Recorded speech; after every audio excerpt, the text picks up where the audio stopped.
नमस्कार मित्रांनो, आज पुणे शहर ट्रॅफिकमध्ये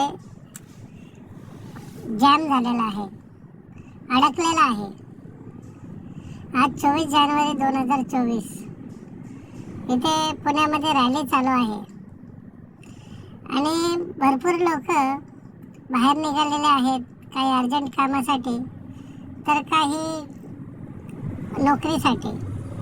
आणि सगळे रस्ते डायव्हर्ट केलेले आहेत, पण डायव्हर्ट करूनही काय उपयोग आहे?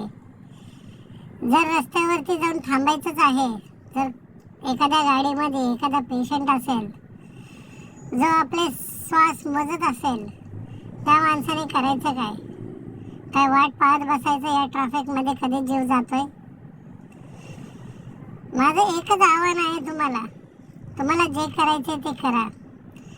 माहीत आहे हे सगळं लोकांच्या भल्यासाठी आहे, पण लोकांची काळजी करून करा। लोकांना त्रास होईल असं करू नका। बघा ही ट्रॅफिक कशी थांबलेली आहे, कसं जाणार एखादा व्यक्ती जर आजारी असेल तर। तुमच्याकडे विनंती आहे, कृपया असं करू नका मित्रांनो। धन्यवाद।